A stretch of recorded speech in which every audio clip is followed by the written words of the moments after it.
Baik, mata kuliah di semester 2 ini yang saya ampu adalah rapid prototyping ya. Dan kelihatan ya.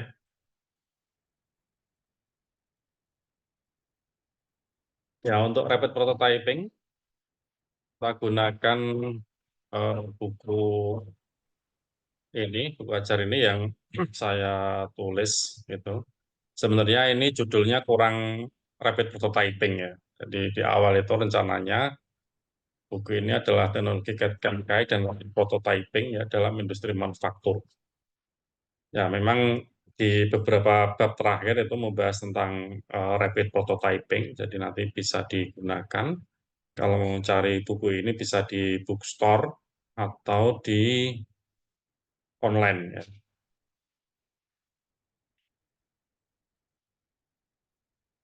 Nah, sebagai pengantar ya mungkin kalian ada tahu yang dimaksud dengan rapid prototyping. Jadi ini dari dua kata rapid dan prototyping. Jadi rapid itu kalau kita terjemahkan dalam bahasa Indonesia berarti cepat ya. Kalau prototyping ya prototipe atau purwarupa. Jadi di sini maksudnya adalah bagaimana membuat purwarupa secara cepat ya, atau pembuatan prototipe secara cepat gitu. Itu untuk rapid prototyping. Dan mengapa kita memerlukan prototype? Ya, jadi biasanya kalau kita mengembangkan sebuah produk baru, ya itu perlu dianalisis, ya atau perlu dievaluasi, ya maka perlu prototype. Jadi tidak hanya berupa data digital. Ya, kadang kita merasa cukup ya dengan bentuk tiga dimensi, ya bentuk simulasi, ya secara digital atau secara virtual, ya. Namun itu terkadang ada hal-hal yang kurang ya di dalam melakukan evaluasi gitu ya. Nah, maka diperlukanlah prototype. Jadi artinya dalam prototype itu nanti ya sebelum mass production itu bisa juga ada perubahan. Nah, perubahan itu didasarkan pada evaluasi yang dilakukan. Nah, alat apa saja yang diperlukan di dalam membuat prototype ya. Jadi kalau alat-alat permesinan konvensional yang kita tahu ya, ada CNC ya, baik mesin bubut maupun fries ya atau milling, kemudian grinding ya dan sebagainya, mesin potong yang lain itu yang konvensional ya. Tapi di akhir-akhir ini ya sudah mulai banyak itu mesin-mesin kayak 3D printing, ya, stereolitografi, ya, kemudian yang berbasis powder, ya, SLA, dan sebagainya. Itu mulai banyak digunakan untuk membuat prototype. Gitu. Nah, nanti kita bahas dalam pengantar ini ya beberapa alat yang bisa kita gunakan itu. Nah, berapa lama proses pembuatan prototype? Ya, ini kategori lama atau cepat itu kalau kita bandingkan dengan proses yang konvensional yang selama ini ada, ya entah itu penggunaan mesin CNC ya atau mesin permesinan lainnya, ya itu kalau kita bandingkan itu lebih cepat mana gitu, atau dengan injection molding ya atau forming ya, forging dan sebagainya.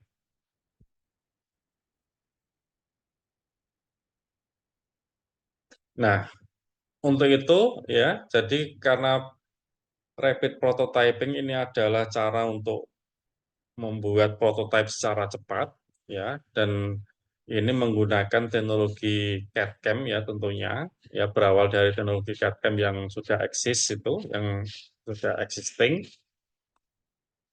Jadi model atau gambar yang kita desain ya secara tiga dimensi ya menggunakan CAD data ya maka bisa kita produksi secara cepat, ya, dengan menggunakan nanti berbagai macam peralatan rapid prototyping.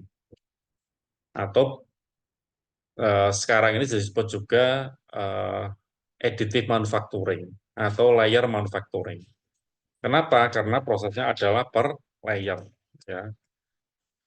Ada juga yang disebut sebagai additive. Ya, additive ini yang dimaksud adalah penambahan. Jadi ada penambahan satu layer, dua layer, dan seterusnya. Nah, rapid prototyping ini mulai dikomersialkan itu tahun 87 ya, 1987. Nah, kalau kita hitung secara teknologi ini termasuk baru ya. Jadi karena dengan beredarnya alat-alat rapid prototyping di situ, apalagi di Indonesia ya, di Indonesia itu hanya baru beberapa tahun terakhir aja ya, dan itu juga perkembangannya juga cukup pesat ya. Kita sudah mudah mendapatkan 3D printing ya dengan harga yang murah atau yang terjangkau. Nah, sampai saat ini tuh sudah ada sekitar 30 proses ya atau 30 macam alat untuk pembuatan prototipe ya, tentunya dengan ukuran dan akurasi yang berbeda-beda ya, termasuk juga dengan material ya, material yang berbeda-beda.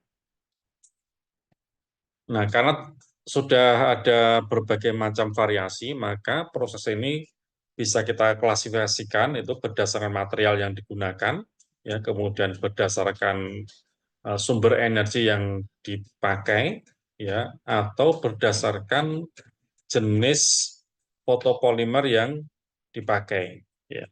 Fotopolimer itu nanti prosesnya adalah stereolitografi ya, atau SLA, atau berdasarkan tipe aplikasinya yang dipakai.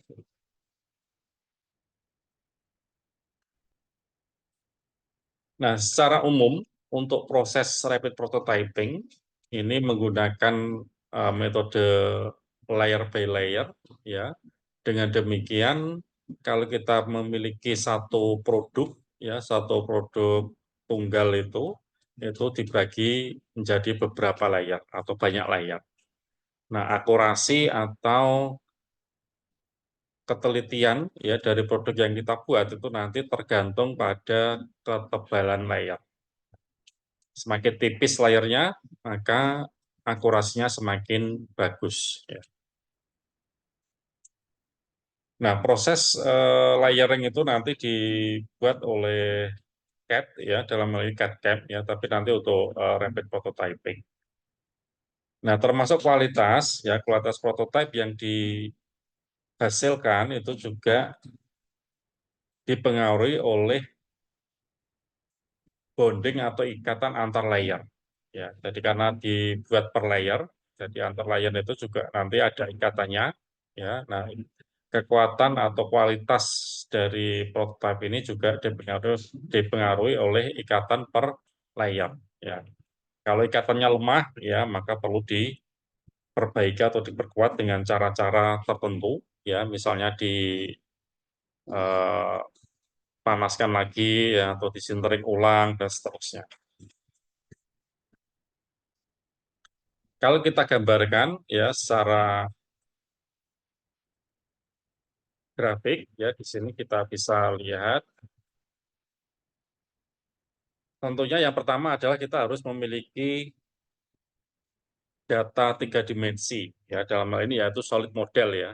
Jadi solid model tiga dimensi ya kita peroleh itu bisa dari CAD ya CAD kita gambar sendiri atau dari scanner ya scanner.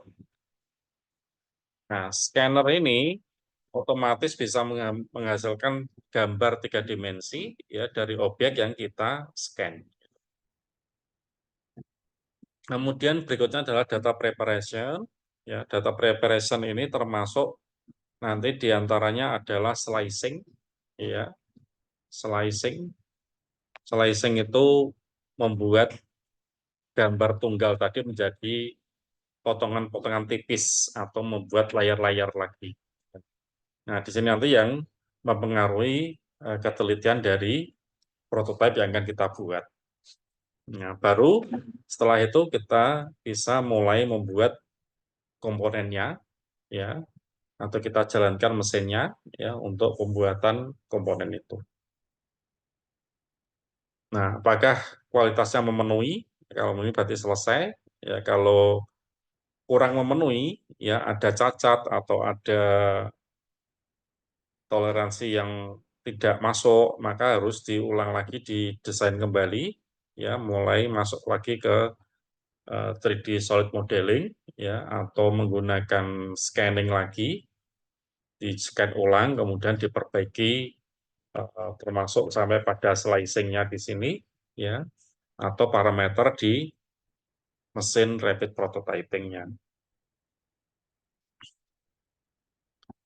Nah, prosesnya kalau kita lihat di dalam diagram, ya, yang pertama adalah CAD model tadi. Ya, CAD model ini ada beberapa macam, ya, seperti yang sudah kita pelajari di mata kuliah CAD Chem Kai, ya. Jadi model itu ada surface, ada solid, ya, ada wireframe, ya, dalam 3D model, ya.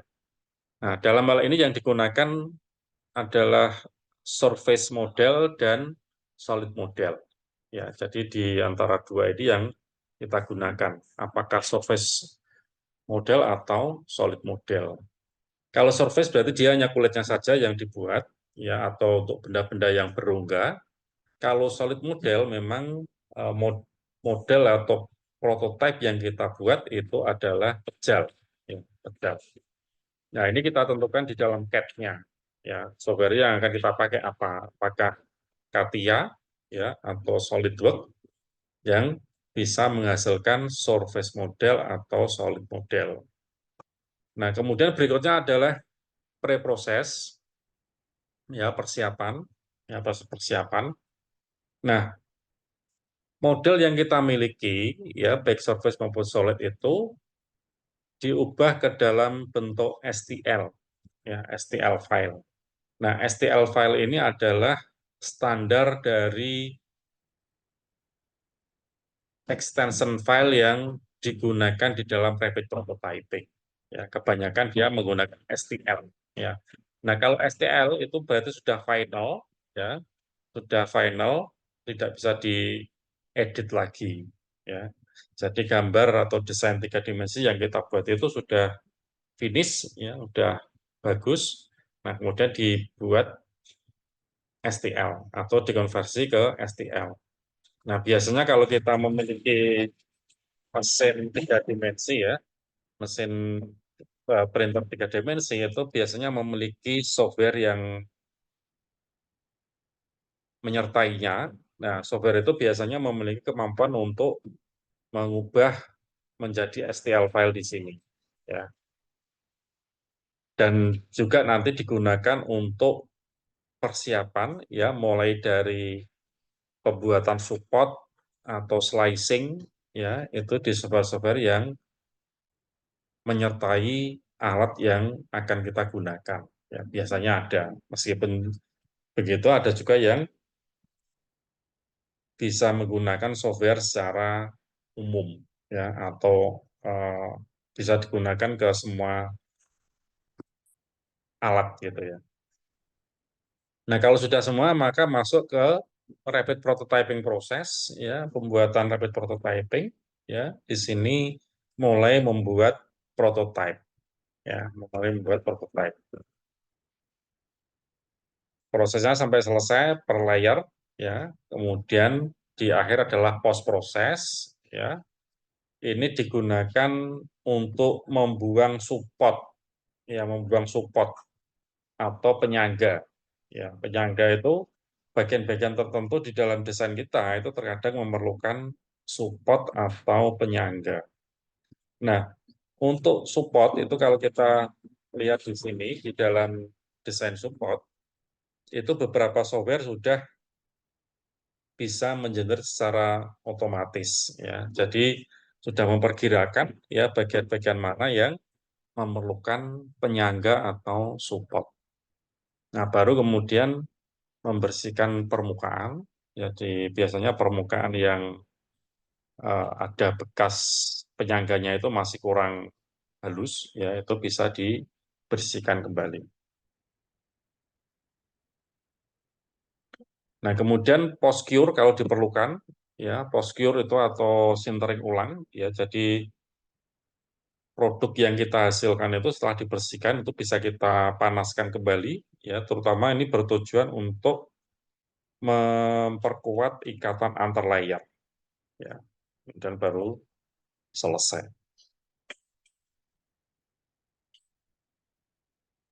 Nah, sebenarnya apa yang dimaksud prototyping ini? Ya, saya kira nanti bisa dibaca sendiri ya. Jadi prototype itu ya model fisik ya. Jadi beda dengan model digital. Ya, kalau kita punya model digital, yaitu belum berarti prototype. Ya, kalau prototype itu bisa dipegang, ya bisa difungsikan, ya atau dicoba atau diuji coba. Nah, bisa full scale. Full scale itu berarti 1:1 ukurannya atau scale model ya bisa diperkecil ya, atau diperbesar dari ukuran sesungguhnya gitu. Nah, mengapa kita perlu prototype? Tentunya yang pertama adalah untuk visualisasi ya kita bisa melihat secara langsung ya, bisa memegangnya ya, atau bisa melihat bentuk yang real ya. Sangat berbeda pada waktu kita melihat dalam bentuk virtual atau digital. Kemudian design change atau perubahan desain. Jadi kalau kita melihat beberapa prototype ya kemudian dicoba ya dilakukan percobaan atau menggunakan ya prototype itu ya apakah bisa berfungsi dengan baik ya atau ada kendala apa ya itu nanti bisa diubah ya. Itu berkaitan dengan iteration waktu. Kemudian freeform prototyping ya. Ini untuk kompleks objek fabrication. Jadi karena model produk atau prototype, ya bentuk apapun itu bisa dibuat menggunakan 3D printing ya, atau alat rapid prototyping, ya maka bentuk apapun itu bisa dibuat, ya freeform prototyping. Kemudian untuk testing fit atau packaging, ya seperti tadi. Kemudian cost, time, and resource estimation, ya kita bisa membuat estimasi ya biaya, waktu dan sebagainya itu dengan pembuatan prototype. Kemudian proses planning ya. Jadi dari prototipe itu bisa digunakan juga sebagai acuan untuk membuat perencanaan proses ya untuk mass production ya. Jadi ini perlu diperhatikan bedanya antara prototype dengan mass production sangat berbeda ya. Jadi rapid prototyping itu memang tujuannya untuk prototype. Prototype itu ya hanya bikin 1, 2, 3, hanya jumlah kecil, ya jumlah kecil. Tapi kalau udah mass production, nah itu nanti menggunakan cara-cara yang berbeda, ya bukan lagi menggunakan rapid prototyping, ya tapi memang menggunakan eh, mass production, ya menggunakan cara-cara yang sudah teruji, gitu ya. Kemudian first to market ya atau launching untuk yang pertama kali ke market. Ya, karena nanti biasanya kita akan eh, begitu pertama kali launching ya ke market itu akan membekas di dalam benak konsumen ya.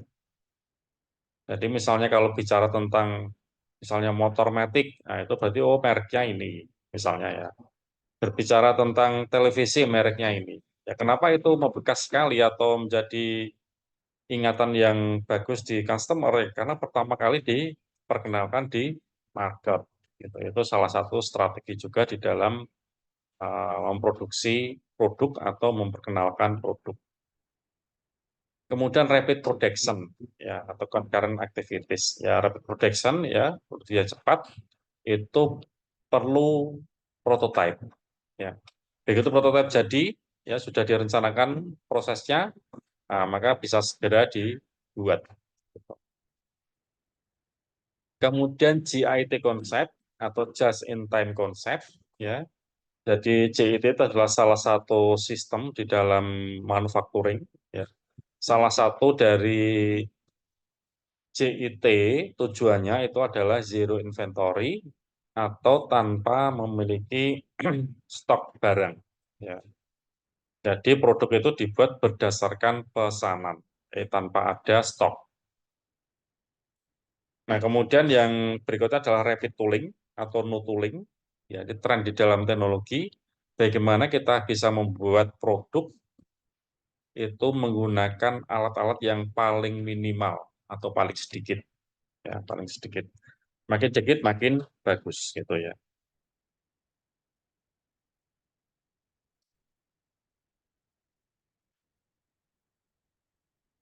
Nah, mengapa kita perlu prototype? Ya, yang pertama untuk design verification. Ya, design verification di sini misalnya untuk manufacturability, ya bisa nggak dimanufaktur, ya terutama untuk mass production. Kemudian untuk assembly, ya barang-barang yang sangat kompleks, ya bisa nggak itu diassembly. Kemudian maintenance ability, ya cara dibongkar pasang, ya itu seperti apa. Itu bisa digunakan prototype dulu.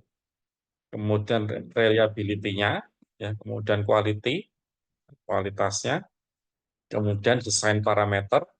Ya, ini berkaitan dengan toleransi atau allowance-nya itu seberapa bisa dibuat gitu ya. Kemudian menunjang concurrent engineering, ya, kemudian tooling. Tooling ini berkaitan dengan reverse engineering, kemudian die fabrication, kemudian toolpath generation, ya, atau limited production. Nah, itu perlunya prototype. Jadi kadang kita juga melihat beberapa produk itu dibuat secara limited, ya, sangat terbatas. Itu salah satu strategi dalam penjualan produk juga. Kemudian klasifikasi rapid prototyping.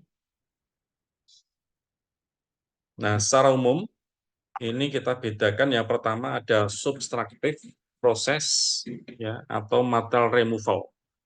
Ya, ini artinya masih menggunakan mesin-mesin konvensional, ya ada milling, turning, grinding dan seterusnya. Kemudian yang kedua adalah additive manufacturing atau material build up. Ini yang kita sebut juga dengan layer manufacturing ya, layer manufacturing. Kemudian eh, berikutnya subformatif ya, atau sculpture. Formatif ini pembentukan, ya ada forging, casting dan sebagainya. Nah, nanti kita akan fokus di additive atau material build up ya, meskipun nanti beberapa eh, formatif ya itu akan kita singgung juga, terutama yang model-model baru atau teknologi baru.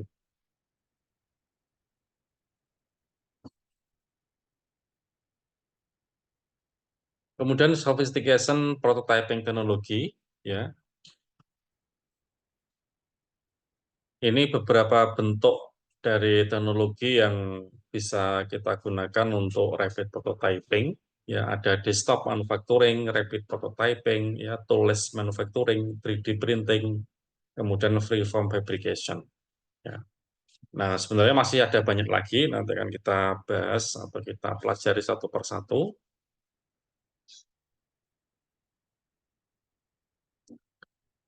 Untuk fabrication proses, jadi di dalam membuat kategori rapid prototyping, ya proses ini harus bisa dibuat untuk berbagai macam model atau objek, ya, atau tidak ada batasan bentuk, ya. Contoh ya, jadi misalnya, oh kalau bentuk ini nggak bisa dibuat itu tidak boleh, ya dalam hal ini. Tapi bentuk apapun, selama ada gambar 3 dimensinya itu bisa dibuat. Kemudian yang kedua adalah degree of automation. Jadi derajat otomasinya itu sangat tinggi. Ya, jadi seperti kalau sekarang kan sudah tidak asing lagi ya. Kalau kita melihat 3D printing itu kan sekali print gitu, udah ditinggal saja sampai selesai, ya maka produk itu akan jadi. Gitu ya. Nah sekarang itu seperti itu. Ya mau bikin apapun itu tingkat otomasinya tuh tinggi. Ya, jadi sekali klik aja sudah cukup. Ya, tidak perlu setting sana sini, ya nunggu apa dan seterusnya itu tidak perlu. Kemudian ability to build complex objek ya sama seperti yang tadi saya sampaikan. Jadi kemampuan untuk membangun atau membuat objek yang sangat kompleks. Ya, jadi tidak ada batasan bentuk. Yaitu adalah untuk rapid prototyping. Kemudian no tooling ya berkaitan dengan alat-alat ya. Less tool is better. Semakin sedikit alat yang digunakan itu semakin baik atau semakin bagus. Ya, contoh apa? Kalau kita ingin membuat produk dengan 3D printing, ya udah alatnya adalah 3D printing itu saja ya dengan materialnya. Ya. Kalau materialnya plastik, ABS ya sudah. Berarti alatnya hanya satu 3D printing. Ya. Tidak ada yang lain. Kemudian one shot operation. Ya, sekali klik tadi ya, tidak perlu assembly ya karena dengan menggunakan teknologi ini ya contoh 3D printing ya bentuk-bentuk objek 3 dimensi yang sudah terassembly otomatis bisa dibuat ya, tidak perlu melakukan assembly itu lebih bagus. Kemudian berkaitan dengan waktu, the less time the better it is. Jadi semakin cepat selesai itu lebih bagus. Kemudian semakin dekat dengan tujuan dari prototipe itu. Ya, jadi misalnya untuk akurasi di dalam produk, ya itu makin dekat, ya atau bisa dicapai. Kemudian sangat fleksibel, ya bisa kita modifikasi, ya kemudian bisa kita tambahkan parameter, bisa diskala, diperkecil, diperbesar dan sebagainya. Kemudian equipment-nya, alatnya ya berkaitan dengan ukuran, ya berat, kemudian maintenance dan sebagainya. Ya. Dan tentunya ekonomis, ya baik itu alat maupun biaya untuk penggunaannya. Ya. Bersih, ya aman digunakan dan user friendly atau mudah gitu ya.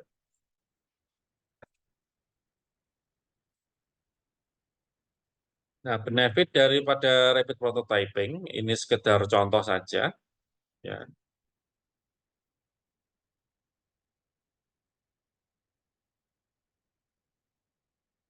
Jadi dengan kita memperpendek waktu untuk perkenalan ke market atau ke pasar, ya tentunya ini mengurangi biaya pengembangan produk. Ya, jadi kalau dari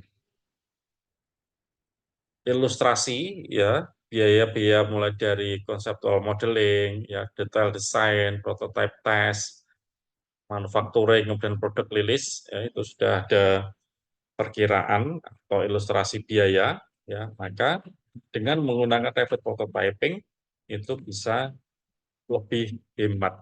Ya. Nah, kemudian masuk ke beberapa tipe ya proses rapid prototyping di sini.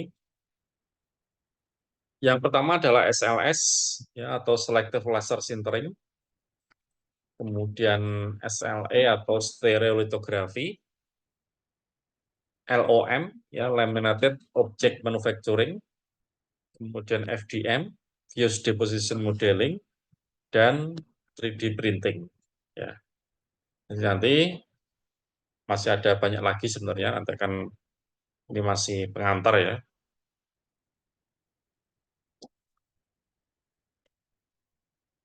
Nah, ini yang pertama SLS, ya, Selective Laser Sintering.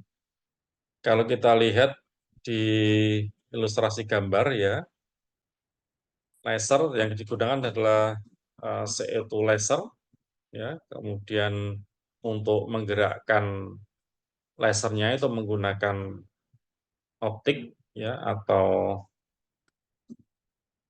cermin, ya, nanti terhubung dengan servomotor.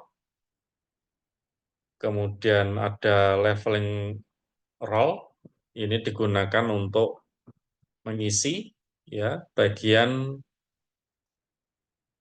powder yang sudah selesai. Jadi kalau di tengah ini adalah yang ditembak oleh laser, ya. Kalau sudah selesai dia akan turun, ya. Kemudian diisi oleh roll tadi, menggeser untuk mengisi bagian tengah. Kemudian powder bed, ya powder bed itu ini semua yang di atas ini adalah powder bed atau meja powder, ya. Nanti yang diisi dari powder cartridge itu ada di sini, ini bisa naik, juga bisa naik. Nanti akan diratakan oleh rollnya. Kemudian yang tengah ini adalah build chamber, ya. Ini turun, ya ini turun. Kalau sudah selesai satu layer dia turun. Nah, untuk yang powder ya, selective laser sintering, ini yang punya alat itu ada di BRIN ya. Di BRIN itu sudah punya alatnya dan itu bisa digunakan untuk logam ya, jadi powder logam.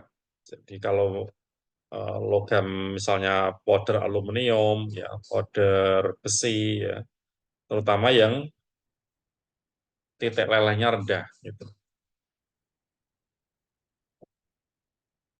Nah, ini kalau kita lihat secara grafik ilustrasinya, jadi ini rollnya ini yang akan menggeser ke sana ya, bolak-balik dia untuk mengisi bagian part build cylinder ini.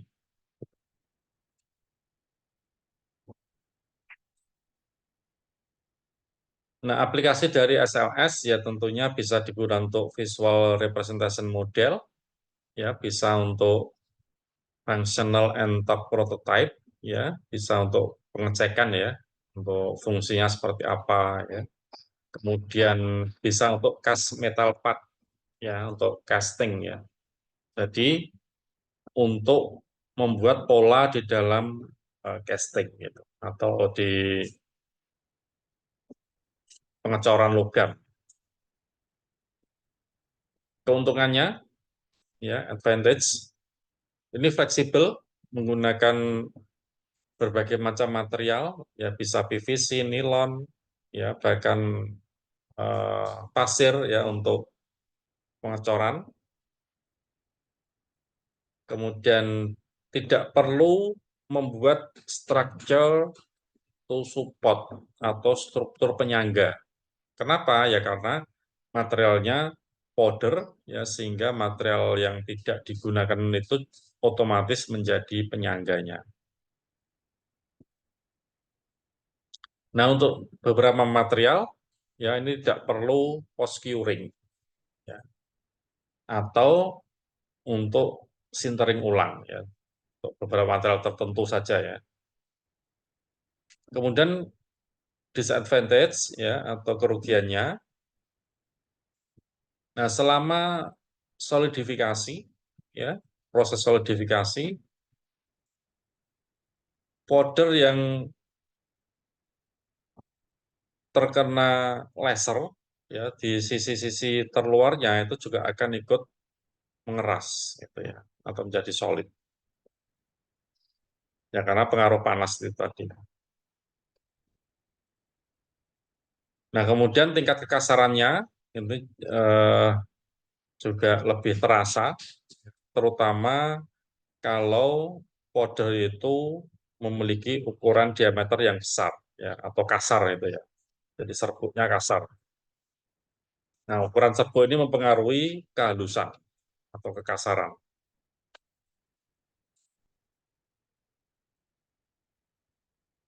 Kemudian berikutnya SLA atau stereolitografi. Prosesnya mirip ya dengan SLS atau laser sintering. Hanya saja di sini kalau kita menggunakan stereolitografi, materialnya adalah liquid polymer ya atau bahannya cair, bukan serbuk tapi cair. Cara kerjanya sama persis, sama persis.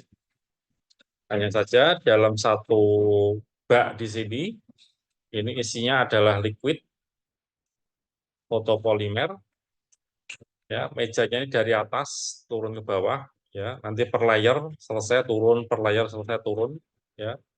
Nah, liquid polimer yang ditembak oleh laser itu otomatis dia akan mengeras atau membeku. Nah, ini kalau kita lihat ya bagian yang terkena laser, ya bagian ini ya itu akan membeku. Yang tidak terkena dia tidak beku. Ya.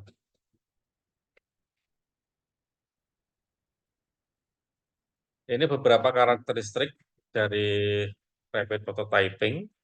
Ya. Kalau kita lihat berdasarkan material, ini yang liquid, powder, kemudian solid. Jadi ada yang solid juga. Termasuk 3D printing itu masuk ke dalam solid. Ya. Karena materialnya adalah berupa filamen solid. Liquid prosesnya berarti ada stereolitografi, ya, kemudian use deposition modeling. Nah, ini kalau kita lihat untuk 3D printing juga bisa masuk liquid kalau dilihat dari proses keluarnya dari nozzle. Ya. Jadi bahan solid tadi kalau dipanaskan menjadi liquid, ya kemudian diposisikan melalui nozzle. Kemudian ada ballistic particle manufacturing. Kemudian untuk powder, ya ini 3D printing, ya selective laser sintering. Dan untuk solid, dia laminated object manufacturing. Ya, paling tidak itu nanti yang kita coba bahas secara umum dulu. Nah, layer creation-nya saya kira ini hampir sama. Ya, dia ini membuat liquid layer curing, ya, atau pembekuan liquid itu per layer. Nah, kalau FDM dia ekstrusi, jadi yang dilelehkan itu diekstrusi kemudian menetes gitu ya. Nah, yang balistiknya adalah doplet deposition. Sebenarnya hampir sama dengan fuse deposition modeling. Yang powder menggunakan layer of powder ya and binder doplet. Kemudian SLS tadi sudah saya terangkan. Jadi dia layer of powder. Kemudian yang LOM itu deposition of sheet material. Jadi material lembaran itu dipotong-potong yang menggunakan laser. Nah, proses perubahan fasa di sini ya untuk liquid dia polimerisasi atau fotopolimer, kemudian FDM dia solidifikasi, demikian juga dengan balistik, ya. Kalau powder tidak ada perubahan fasa, dia hanya menempel sedikit saja karena tidak sampai mencair. Kemudian SLS juga sama, dia melting saja. Kemudian solid dia tidak ada perubahan fasa. Kemudian untuk material, ya material yang digunakan kalau liquid dia berarti fotopolimer, ya ada banyak macamnya. Kemudian untuk FDM itu bisa ABS, wax, ya bahkan metal. Kemudian untuk balistik dia polimer dan wax. Untuk powder itu bisa seramik, polimer, metal, ya bahkan pasir juga bisa. SLS juga sama. Kemudian untuk solid itu bisa menggunakan kertas dan polimer, ya bentuknya lembaran.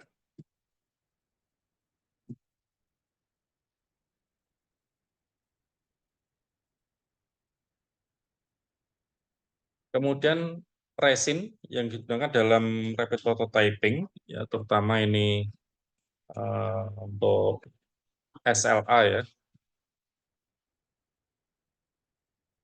Jadi memang untuk SLA itu adalah photocurable resin atau resin yang bisa membeku karena cahaya, ya terutama nanti cahaya tertentu yang digunakan, ya bisa ultraviolet, ya, atau cahaya laser. Ini 100% reaktif ya terhadap cahaya. Kemudian proses polimerisasi yaitu terjadi pembuatan molekul ya, monomer ya, itu menjadi polimer. Nah, selama proses polimerisasi ya, ini adalah proses reaksi kimia. Nah, propertisnya itu berubah. Jadi misalnya kekuatan geser bertambah, ya densitasnya juga bertambah, ya perubahan dari cair ke solid. Nah, tentunya di situ ada pembekuan. Ya, kalau ada pembekuan itu biasanya ada shrinkage. Ya, shrinkage itu penyusutan ya, atau terjadi perubahan ukuran ya. Nah, polimerisasi ini terjadi hampir di semua resin liquid ya karena laser tadi. Nah, hal penting yang perlu diperhatikan itu adalah parameter shrinkage ya biasanya di dalam properti setiap resin atau fotopolimer itu sudah disebutkan ya shrinkage-nya itu berapa persen. Sehingga kalau kita membuat desain ya yang ada shrinkage-nya itu bisa ditambahkan untuk mendapatkan hasil produk yang akurat gitu.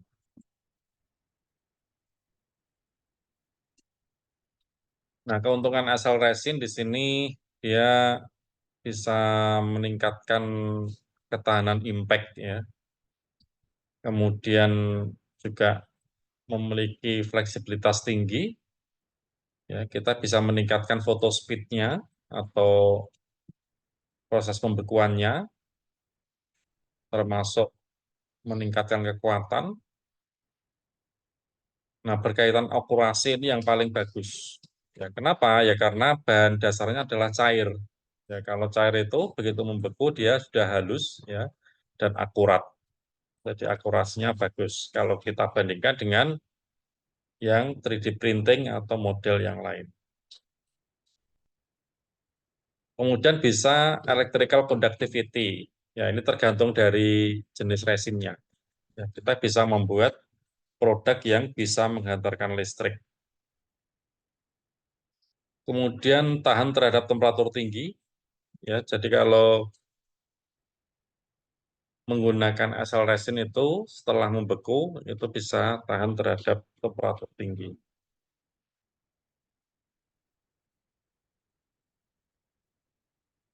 Nah, di dalam mengurangi distorsi ya atau mengurangi penyimpangan pengukuran ya beberapa cara yang bisa dilakukan diantaranya menggunakan high exposure ya and slow speed. Jadi high exposure itu kalau kita ukur ya diameter laser yang digunakan untuk menembak itu yang paling kecil, ya, yang paling kecil. Kemudian pergerakannya itu diperlambat. Ya. Kemudian menggunakan resin dengan rasio polimerisasi yang cepat, ya atau yang cepat membeku. Nah, itu jauh lebih lebih akurat. Kemudian mengurangi power laser, termasuk mengurangi kecepatan tadi. Ya. Nah, kemudian menggunakan low syndicate resin, jadi pilih resin yang syndicate-nya paling rendah. Kemudian meningkatkan layer thickness. Nah, kalau ini untuk meningkatkan kekuatan ya, meningkatkan kekuatan. Ini berbeda kalau kita ingin meningkatkan akurasi, ya itu menggunakan uh, layer yang kecil.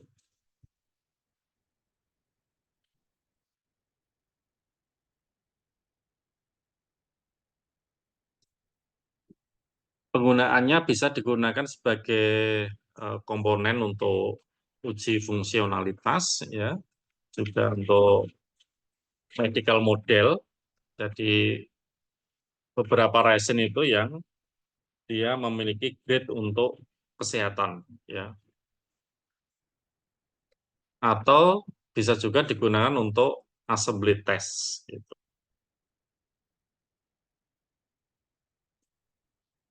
Keuntungannya ya jadi bagaimana kita mengetahui possibility of manufacturing, ya, bagaimana komponen itu bisa dimanufaktur dengan proses konvensional yang sudah teruji,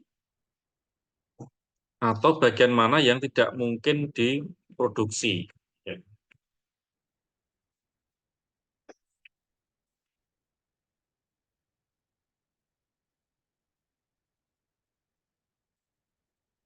Kemudian ini bisa dibuat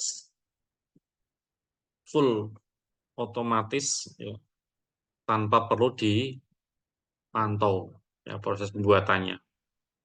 Kemudian resolusinya tinggi atau ketelitaannya tinggi, tidak ada batasan geometri. Ya, setiap ada gambar tiga dimensinya pasti bisa dibuat.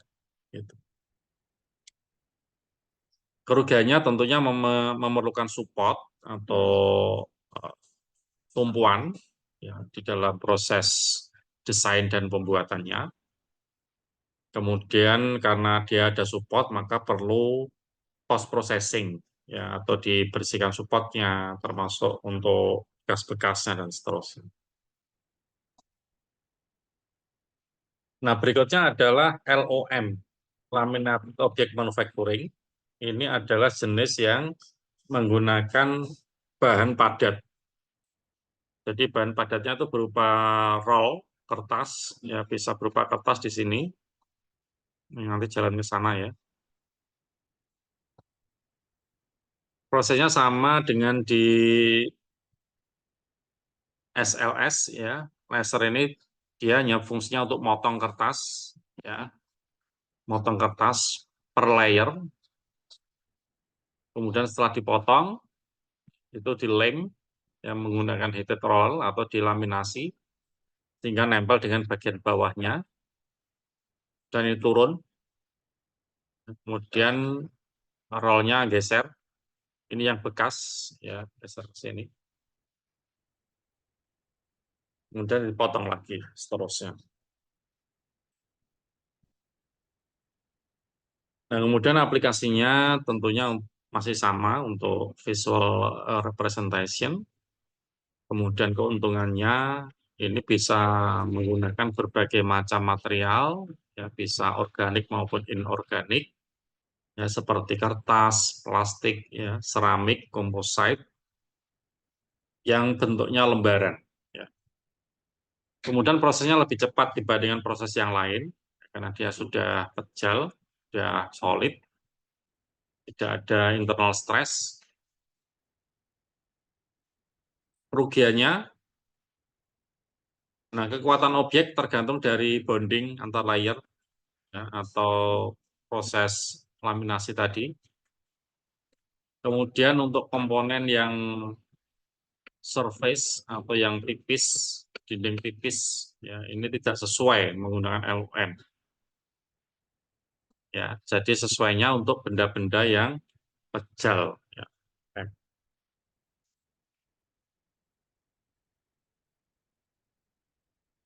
Nah, berikutnya FDM atau Fused Deposition Modeling.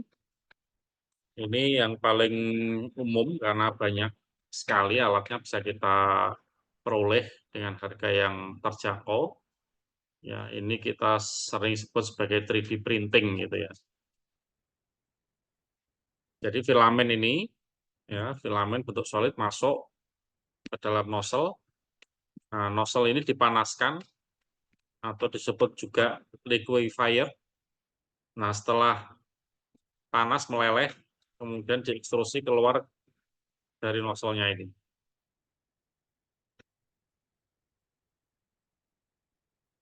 Nah, ini secara grafik ya, seperti ini untuk FDM. Ilustrasi saja. Nah, ini beberapa support material ya. Jadi terkadang kalau kita membuat desain seperti ini, ya bagian ini kan perlu support ya. Nah, ini menjadi seperti ini. Ada supportnya dan ini juga support. Kalau bentuknya seperti ini, ya berarti ini support yang di ini. Kemudian ini juga sama, ini adalah support. Nah, beberapa software sudah otomatis dia akan mengenerate support ya.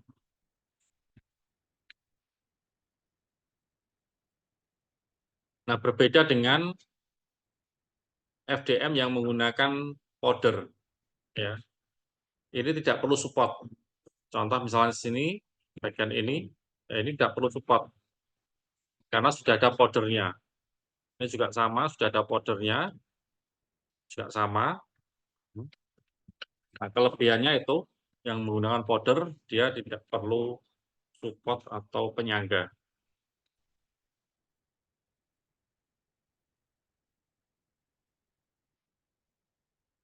Nah, ini kalau kita lihat secara makroskopis ya, proses FDN.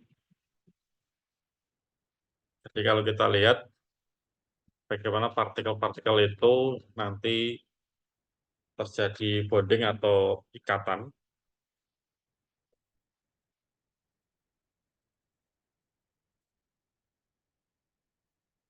Ini beberapa model contoh FDM. Ini dari perusahaannya ini, ya Stratasys material yang dipakai,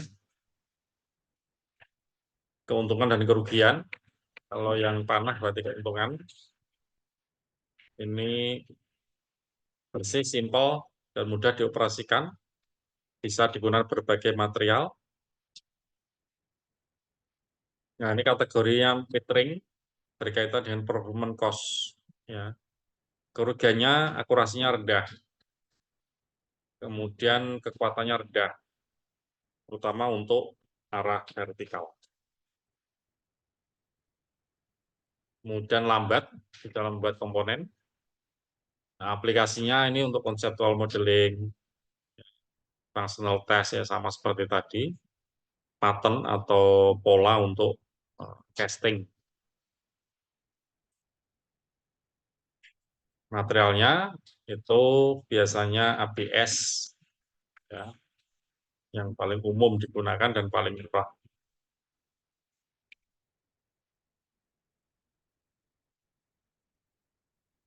Nah, aplikasinya sama untuk conceptual modeling. kemudian keuntungannya ini cepat, murah, ya. Kemudian tidak perlu takut karena zat kimia yang beracun, ya, atau radiasi laser karena tidak menggunakan laser. Nah, kerugiannya karena akurasinya tergantung dari nozzle, ya. Misalnya diameter 1,27 mili, ya berarti segitu untuk akurasinya. Nah, kemudian proses-proses yang lain ada ballistic particle manufacturing, 3D printing, ya model maker dan sebagainya. Nanti bisa kita cari. Ini contoh ya untuk tahap-tahapan proses ini adalah produk atau gambar 3 dimensi yang kita masukkan dalam software 3D printing. Kemudian ini adalah simulasi pergerakan nozzle atau toolpad, ya. Nah, kalau kita lihat seperti ini ada support atau penyangga. Nah, kalau kita lihat di sini ini adalah satu layer. Ya, satu layer kadang dia seperti ini. Satu layer ini.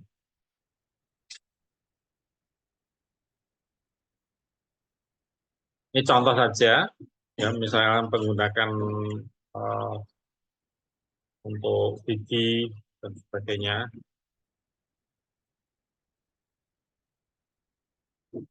Juga sama, ya proses pembuatan untuk gigi palsu.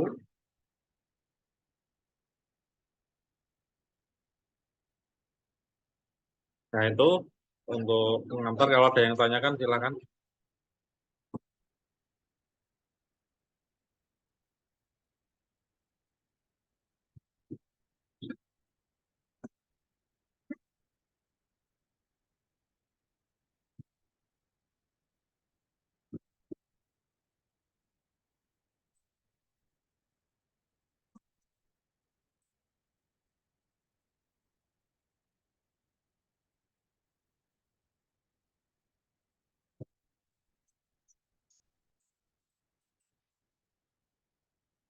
Ada yang tanyakan?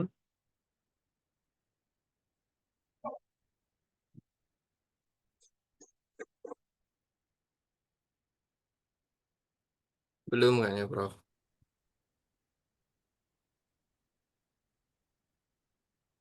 Saya coba tunjukkan satu video ya.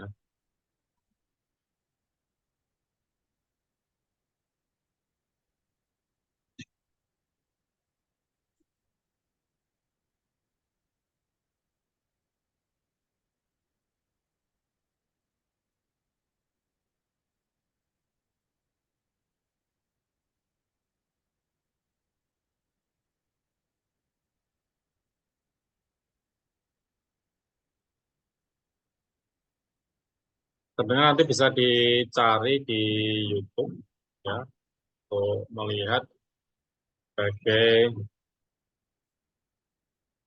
video untuk proses-proses tadi.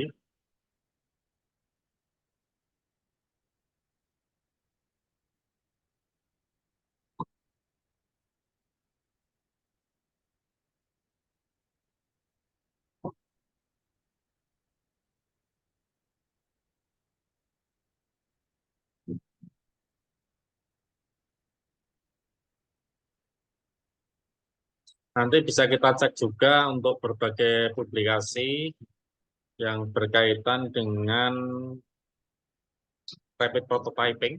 Kita bisa cek per tipe ya, setiap tipe bisa kita cek.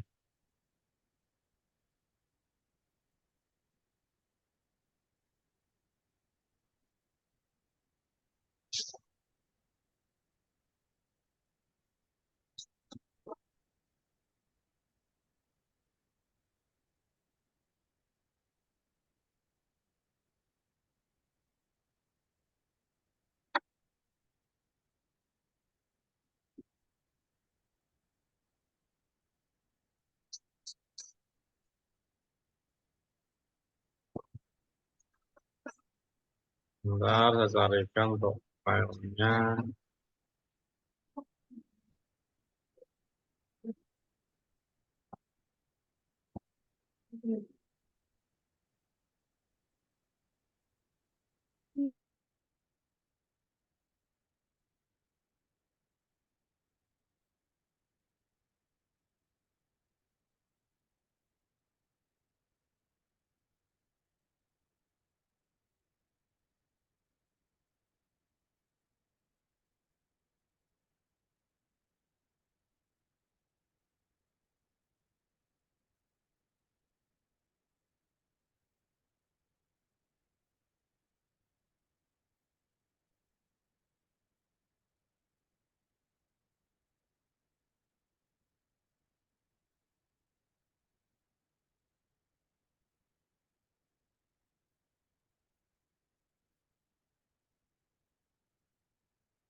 Dan ini contoh SLS ya, dengan material serbuk.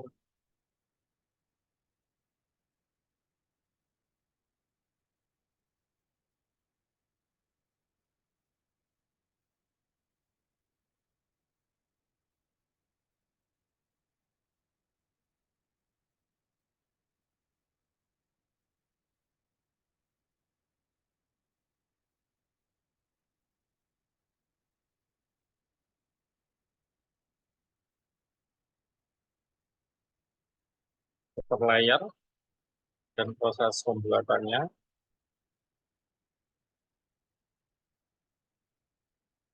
itu adalah roll untuk meratakan powder,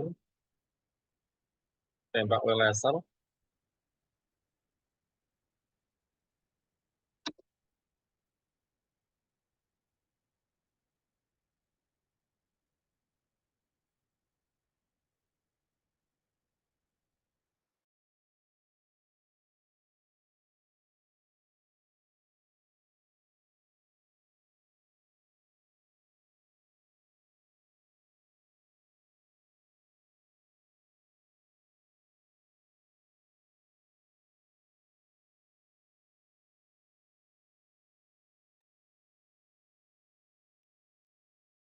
Nah, seperti itu ya. Nah, ini material powder tidak memerlukan support.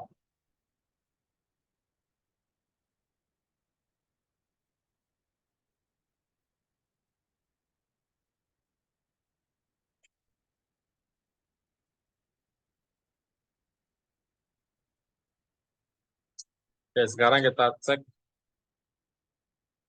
publikasi. Nanti kalian bisa masuk ke Science Direct atau link Springer boleh.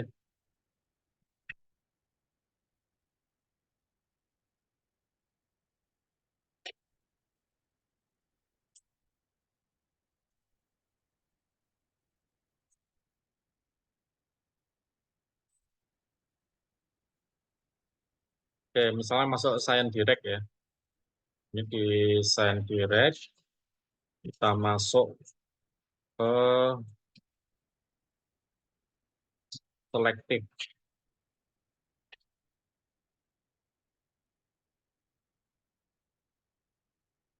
Misalnya kita cari,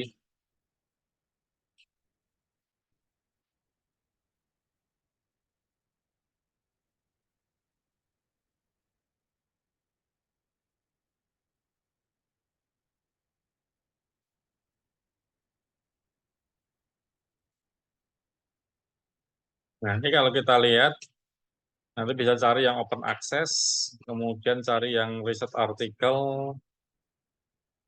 Contoh di sini preparation of carbon silicon, ya carbide composite based on selective laser sintering.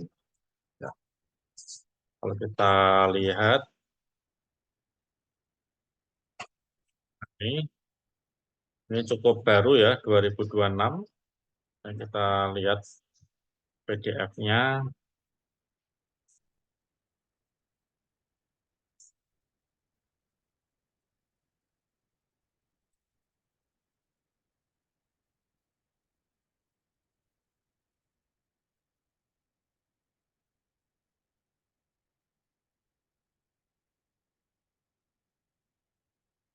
Oke, kita klik verifikasi dulu. Nah,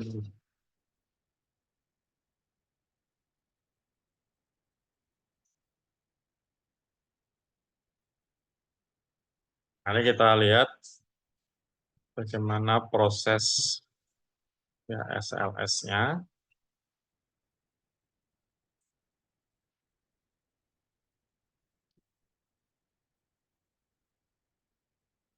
Nah, dari sini ya nanti silakan dicari satu jurnal. Boleh pilih salah satu apakah SLS atau FDM ya atau LOM ya. Diupayakan 5 tahun terakhir untuk tahun jurnalnya.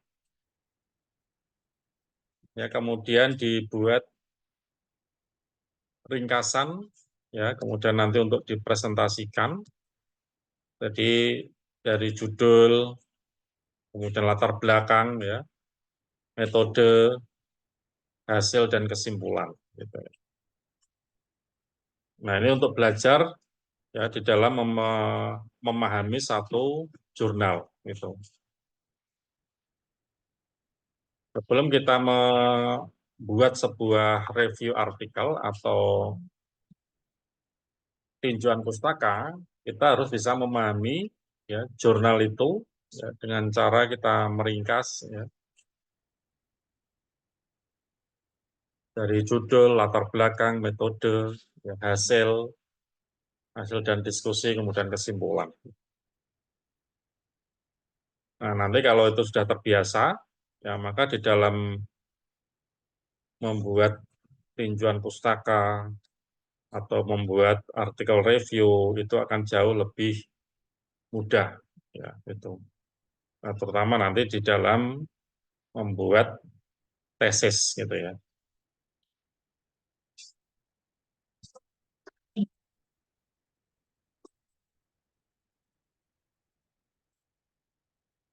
Oke, untuk itu tugas satu nanti bisa dimulai dibuat ya.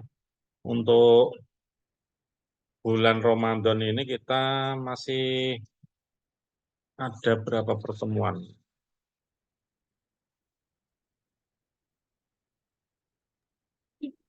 Kayaknya nanti ketemu setelah Setelah Lebaran, Lebaran Prof. ya, oke Iya. ya. Nah, yang Siapa waktunya yang panjang, ketemu? silakan dibuat. Nanti kita presentasikan pada pertemuan yang kedua. Ya, saya ingin melihat bagaimana kalian membuat atau meringkas sebuah artikel, gitu ya. Nah, artikelnya jangan lupa nanti ditampilkan juga, supaya nanti saya bisa menilai, oh ini sudah betul atau masih kurang apa, gitu ya.